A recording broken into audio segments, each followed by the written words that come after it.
My name is John Howard, and in this short video today, I'm going to cover the topic of Warren Buffett and why Warren Buffett avoids real estate as investments, but why the average investors should consider it. All right, so we can go ahead and get into it. Just a little bit before I start, I've been doing a lot of videos, lately on real estate investing, just because I've got a lot of experience with it. I've done short and medium term furnished rentals for literally the last 2 decades, and I've looked at the analysis, and it's very competitive, if not beating all the different stock indexes. And I like to kind of show proof on why this is. So this particular subject, is again how Warren Buffett is kind of rather famously known for not doing real estate investments. I mean, he's done some, but he's very public with his opinion that he doesn't like it. So Warren Buffett, worth over $140 billion as of the summer of 2025, owns very little real estate. A 40-acre farm and his Nebraska home he purchased in 1958 for $31,500. He did also own a home in Laguna Beach, California, but according to records, it was sold in 2018. He owned it for a long time. According to the book Snowball, he actually purchased that property in Laguna Beach, California in 1971. So, obviously that's quite a long time, almost 50 years of owning that property. So for Warren Buffett, this isn't not an oversight. It's a strategic decision. But even as the world's greatest investor, he still only has a 4% hit rate. Meaning what this means is that there's only 12 investments that have effectively made his career. So, when it comes to real estate investing, what I like to point out is that the average investor, should have a much higher hit rate than 4% on an investment property purchase.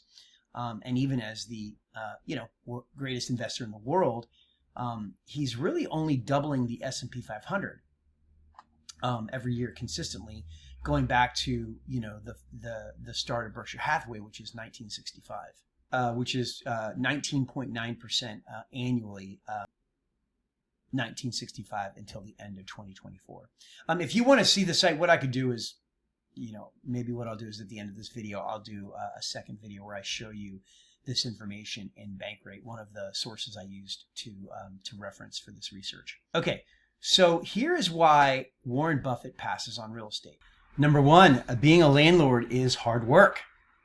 Despite the passive income hype, Warren Buffett knows real estate requires active management.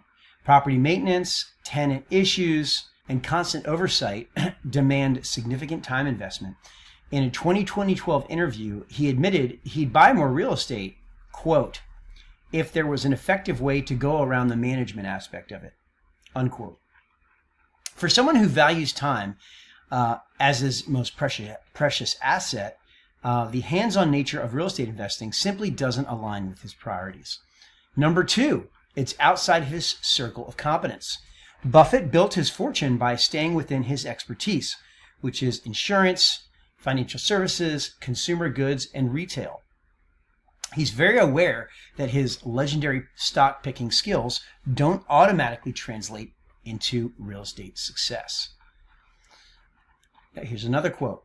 Why compete with specialized REITs and private equity giants like Blackstone when you can invest in what you know? This is why he's invested in REITs like Store Capital instead of direct property ownership. Number three, limited bargaining opportunities. As a value investor, Buffett hunts for assets trading below their intrinsic value. Real estate markets are typically very efficient markets, as properties are usually fairly priced with predictable cash flows. Unlike volatile stock markets that create buying opportunities during crashes, real estate rarely offers the deep discounts Buffett seeks. He prefers markets with wild price swings where emotions create mispricing opportunities. Buffett's real estate avoidance isn't about the asset class being bad. It's a strategic decision as he knows his strengths and his preferences. Here is the argument from me, though. So here's why real estate as an investment property makes sense for the average investor and how they can maybe even beat Warren Buffett with it. So here we go. There is the 30-year performance reality. The S&P 500 is a 1,008% return from May of 1995 to May of 2025. So what this is from is I did a video recently, and it is basically on the the Dow and the Nasdaq and the S&P 500, all of their returns, 30-year returns, compared to the Case-Shiller, and this is all done by Robert Shiller, who's a Yale professor, right, and also a Nobel Prize winning economist. But he stacked all these against each other, which is those three, and then also the Case-Shiller home price index, right? So what happened is during these 30 years, the S&P 500 returned 1,008%. The Case-Shiller National Home Price Index returned 309%, March of 1995 to March of 2025.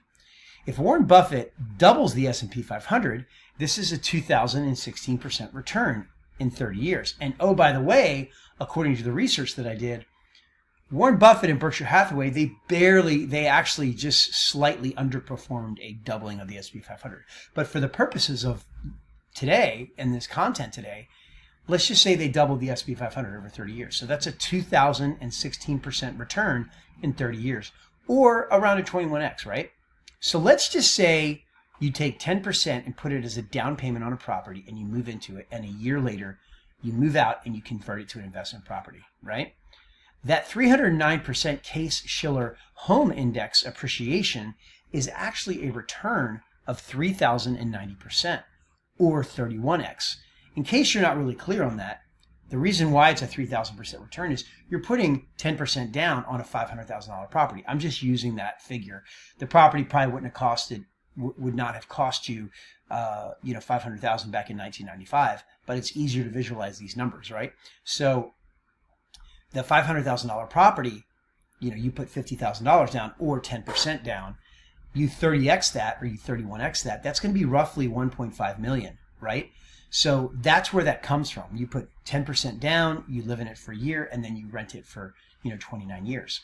So in that example, it's actually, again, a return of 3,090% or 31x. Even Warren Buffett's impressive 2016% return, which is a doubling of the S&P 500, gets beaten by leveraged real estate's 3,090% return. But here's the kicker, and this is where, not only are you beating Warren Buffett on just appreciation, you also get other benefits with that real estate investment purchase. What you get is you get 30 years, or in the case of this example where you live there for 1 year, it's really 29 years, right? 29 years of monthly rental cash flow. That's potentially millions of dollars if you factor in short and medium-term rentals, where short and medium-term rentals, the best hosts these days, they're able to earn $100,000 per property, and sometimes maybe even way more than that, right? You're going to get tax advantages through depreciation, active income offset, and interest. And to, even just one property, that's a lot of tax savings that you're going to get, right? You're going to get amortization via loan paydown. The loan is paid off in 30 years. So in the example of the $1.5 million house, that loan is now paid off after 30 years. You have the ability to borrow against the property's equity so that you can go and buy more property. You have an inflation hedge protection. So you're protected with inflation as the real estate prices typically go up with inflation. 3,090% beats 2,016%. So how about you? What's your take on leveraged real estate as an investment property versus stock market investing? Everybody, I just had to do that video because I think it's interesting to me why Warren Buffett doesn't like, real estate investing. Keep in mind, Warren Buffett has got a 4% hit rate. So that means that, he's only got 12 investments that have basically made his career, and is the best investor in the history of the world, in terms of his wealth and what he's done and all this. That's not that good of a hit rate. So like, if you're going to go out there and try to pick stocks and you think you can beat Warren Buffett, I don't know. I mean, I think that's going to be pretty hard to do, to beat Warren Buffett. But let's just say you can be as good as him. You're going to basically be doing a 4% hit rate. So the point is that, am I saying don't do stocks? I mean, not really. I'm just saying, like, an investment property. I'm just giving you a very clear illustration how you can actually beat Warren Buffett with it, and that's just appreciation. You got some other tax benefits there. Not other tax. You get tax benefits, of course, but you get a lot of other benefits. And nowadays, you couldn't even do short and medium term rentals, more than 20 years ago, right? So you have a much higher ability to cash flow with those nowadays. Everybody, in case you can't tell, I've been doing a lot of real estate content. I've actually done short and medium term furnished rentals for literally the last 2 decades. Fast forward to now, I've got 3 properties, here in Southern California. Their average booking revenue is anywhere from $12,000 to $40,000 on average per month. So it's a really nice place to be, certainly for me. During that time frame of the last 20 years, I've also launched and operated 4 different businesses that all went up to 7 figures or more per year. And the reason I say that is because I, had a very demanding entrepreneurial career. I mean, I'm still an entrepreneur as well, but the reality is that you can do this with real estate, whether it's semi-passive or it's passive long-term rentals. I don't know why anybody would do long-term rentals, because you can do medium-term rentals now, and it's way less work than short-term rentals. But you can do it, and you can actually build wealth alongside of a demanding career. And, if things don't work out with your entrepreneurial career, if you don't get the Cinderella story, you still can have the real estate, right? So I've just kind of appreciated for, its beauty of being able to build wealth, in our country through real estate investment property. So anyway, everybody, if you like that content, you can consider giving the video a like. You can also consider subscribing to the channel. You'll also see some links in the description. Go ahead and read the description. And I have some links in there. I have something called the SMTR Launch Kit. If you're interested, or maybe you know somebody else that's interested in real estate investing, and you want the assistance of an expert, somebody that's maybe a little further ahead of you, you can go check that out. And I also just do very basic email coaching, for that. And again, it's all very economical. So if you are not interested in real estate investing, but you know somebody that is, you could also consider forwarding them this video. Other than that, if you have any questions, you can go ahead and put them in the comments area below. And thank you very much.